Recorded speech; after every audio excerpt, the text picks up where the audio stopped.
আজ কয়েকদিন ধরে ঠান্ডা কাশিতে মুখে একদমই রুচি নেই। কোনো কিছুই খেতে ভালো লাগছে না। এমন সময় হঠাৎ মাছের এই রেসিপিটির কথা মনে পড়ে গেল।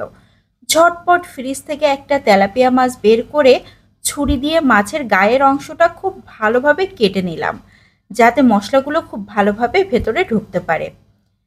তারপর মাছটাকে আবারও খুব ভালোভাবে ক্লিন করে ধুয়ে লবণ দিয়ে দিচ্ছি আধা চা চামচ, হলুদ গুঁড়ো আধা চা চামচ, লাল মরিচের গুঁড়ো দিয়ে দিচ্ছি আধা চা চামচ। এখন মাছের সাথে খুব ভালো করে মশলাগুলো মাখিয়ে নিতে হবে।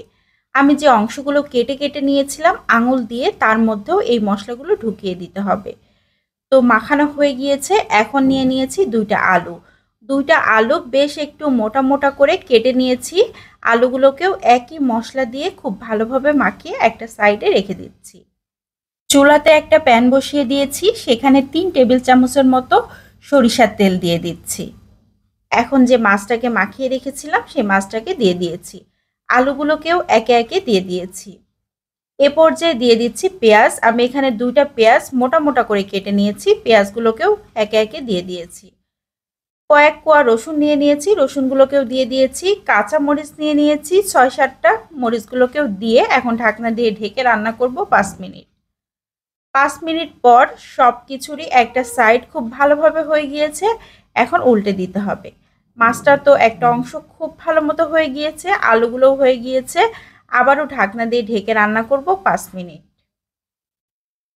5 মিনিট পর সব কিছুই এবার সিদ্ধ হয়ে গিয়েছে, দেখে বোঝা যাচ্ছে একদম ভাজি ভাজি হয়ে গিয়েছে।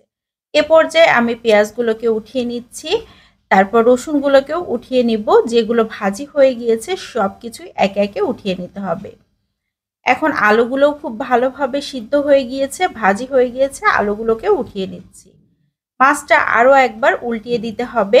মাছের সব সাইড খুব ভালোভাবে ভেজে নিতে হবে। মাছটা প্রায় ভাজি হয়ে গিয়েছে।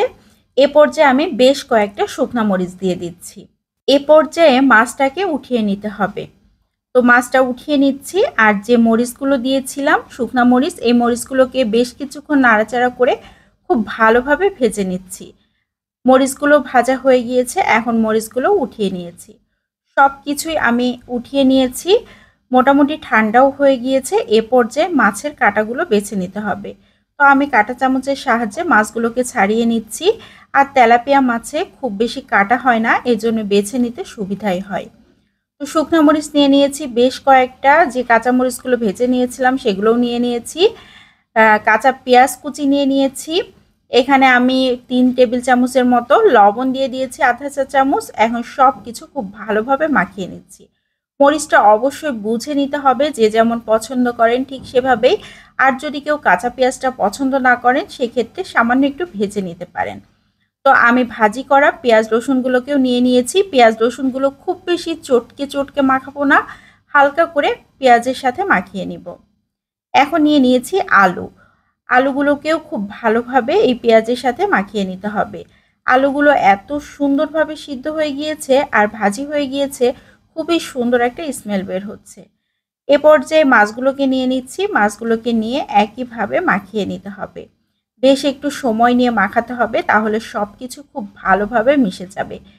এই ভর্তা করার জন্য কোনো ধরনের বাটাবাটির প্রয়োজন হয় না, এভাবে হাতে মেখে নিলেই ভর্তাটা খুব সুন্দরভাবে তৈরি হয়। তো এখানে কাঁচা সরিষার তেল দিয়ে দিয়েছি। আমার কাছে মনে হয় কাঁচা সরিষার তেল ছাড়া ভর্তা একদমই জমে না। যদিও সব কিছু সরিষার তেলে ভেজে নিয়েছিলাম, তারপরেও সুন্দর একটা স্মেলের জন্য কাঁচা সরিষার তেল ব্যবহার করেছি। ভর্তা খাওয়ার জন্য একদম রেডি। গরম গরম ভাতের সাথে কি যে মজা, অসাধারণ। তো আমার আজকের এই ভর্তা রেসিপিটি কেমন লাগলো সবাই লাইক ও কমেন্টের মাধ্যমে অবশ্যই জানাবেন। বিদায় নিয়ে নিচ্ছি। আসসালামু আলাইকুম।